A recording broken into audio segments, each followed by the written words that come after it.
Welcome back students to my video. और students, आज के इस वीडियो में हम इलेक्ट्रिसिटी का सेकंड लेक्चर लेके आए हैं।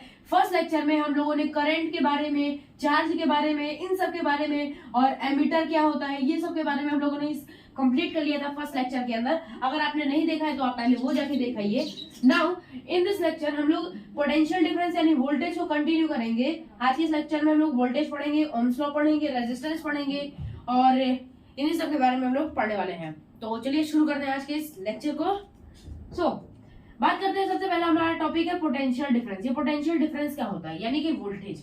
ठीक, मान लीजिए हमारे पास एक क्यू चार्ज है। ठीक, हमारे पास एक क्यू चार्ज है, ये हमने इंफिनिटी पे रखा है। हमें इसे यहां से लेके कोई एक सर्टेन पॉइंट पे हमें इसे लाके रखना है। तो हम कैसे लाएंगे, मतलब कि हम लोगों को क्यू चार्ज को इंफिनिटी पॉइंट से लाने में, जितना एक सर्टेन पॉइंट पे लाने में जितना हमारा वर्क डन होगा, हम लोग जितना वर्क डन करेंगे उसे ही हम लोग क्या कहेंगे, पोटेंशियल डिफरेंस यानी कि वोल्टेज। तो इसकी एक बार डेफिनेशन पढ़ते हैं। Potential difference is said to be 1 volt when 1 joule of work is done in moving 1 coulomb of charge from one point to another. ये होती है इसकी डेफिनेशन। मतलब कि V is equal to work done, यानी हम लोग पहले लिखेंगे वर्क डन। V मतलब होता है वोल्टेज, वर्क डन अपॉन इन मतलब कि एक है, यहाँ पे हो जाएगा वर्क डन अपॉन में, यहाँ पे हो जाएगा चार्ज।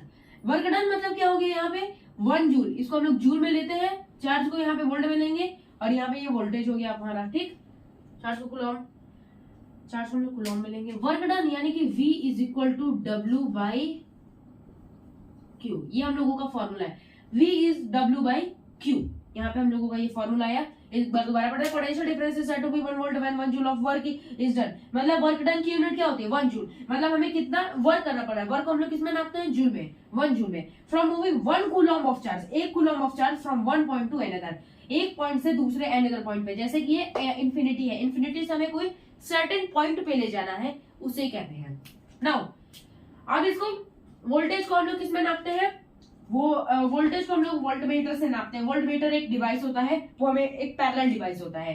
इसके पहले हम लोगों ने एमीटर पढ़ा था। एमीटर क्या होता है, जो एमीटर होता है मतलब वो एक सीरीज डिवाइस होता है। और यहाँ पे हमारे पास वोल्टमीटर क्या है, एक पैरेलल डिवाइस है।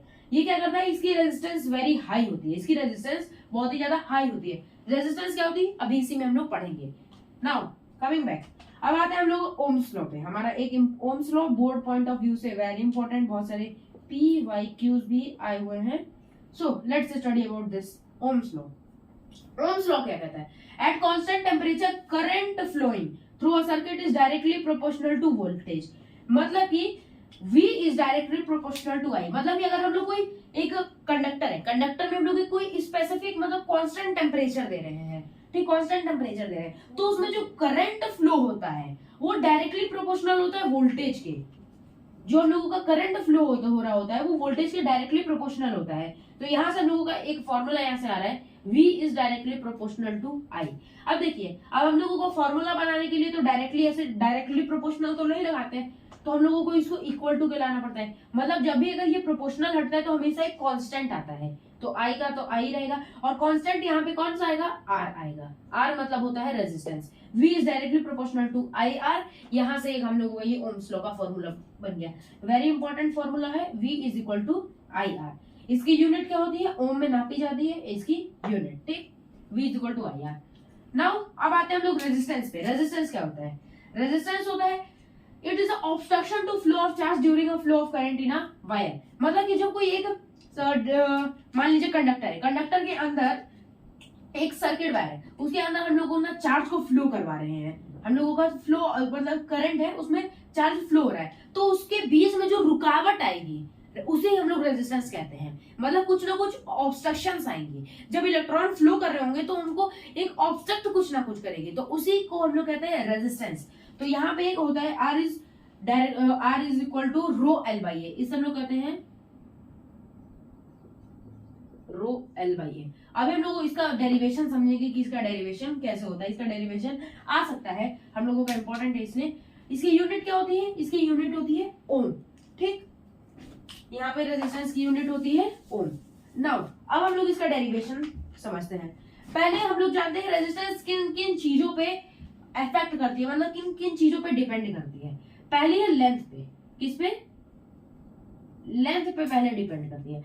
मतलब कि अगर कोई वायर है, मान लीजिए ये 50 सेंटीमीटर का एक वायर है, ठीक, ये 50 सेंटीमीटर का वायर है, इसमें हम लोग कुछ चार्ज को मतलब कि एक कुछ करंट को पास किए हैं, तो कुछ चार्ज फ्लो कर रहा होगा, तो बताइए इसमें ज्यादा रेजिस्टेंस होगी या फिर एक 25 सेंटीमीटर का है, एक 25 सेंटीमीटर लेंथ का एक वायर है, इसमें ज्यादा रेजिस्टेंस आएगी। किसमें, देखिए resistance is directly proportional to L, मतलब कि लेंथ को आप जितना ज्यादा बढ़ाओगे उसमें रेजिस्टेंस उतना ज्यादा बढ़ेगा।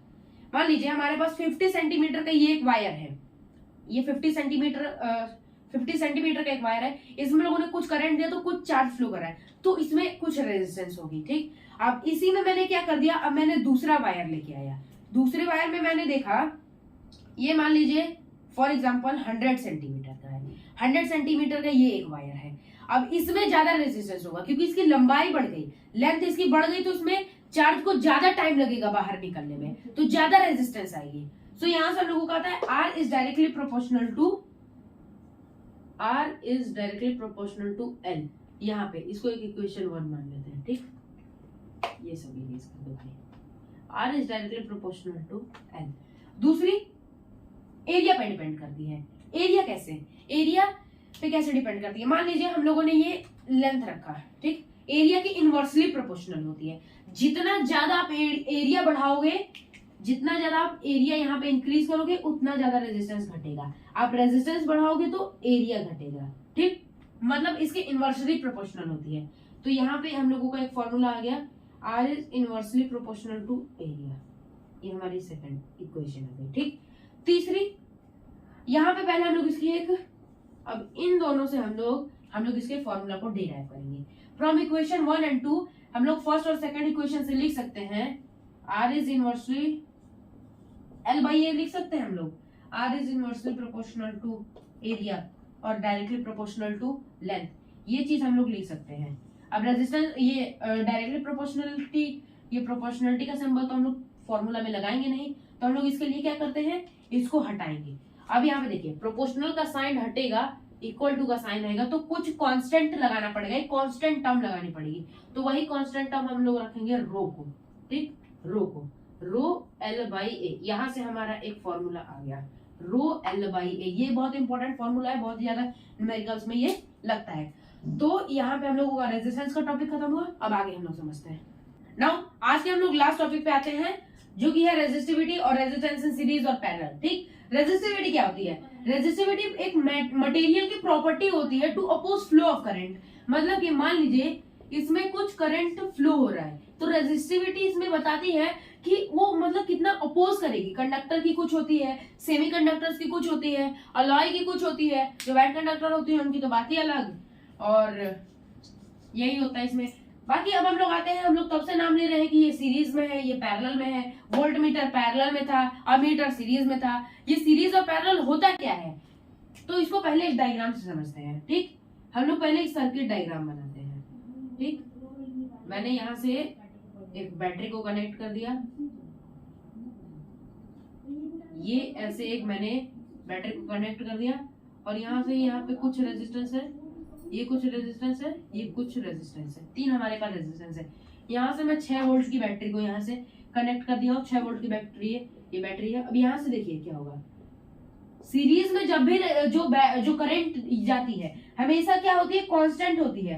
बैटरी 6 वोल्ट की बैटरी को मैंने यहाँ से कनेक्ट कर दिया, 6 या मान के चलो 10 ही ले लेते हैं, चलो 6 वोल्ट की बैटरी क्या, 10 ही वोल्ट की बैटरी ले लेते हैं। 10 वोल्ट की बैटरी को हमने कनेक्ट किया यहाँ से, तो यहाँ पे भी अगर जाएगा, मान लीजिए यहाँ से 5 एम्पियर का करंट जा रहा है, 5 एम्पियर का करंट इस रेजिस्टेंस में भी सेम रहेगा, 5 एम्पियर यहाँ भी रहेगा, 5 एम्पियर यहाँ भी रहेगा, और इतना ही आएगा इस बैटरी में, ठीक।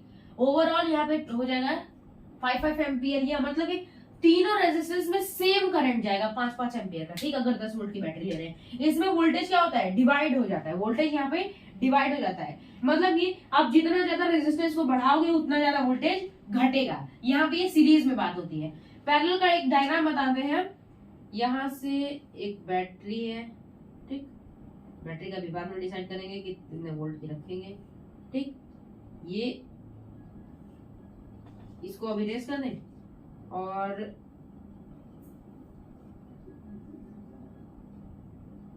यहाँ पे लेंगे, ये हो गया। ठीक, यहां से हम लोग मान लीजिए 6 वोल्ट की, 6 वोल्ट की, चलो 6 वोल्ट की यहां से कनेक्ट कर दिए।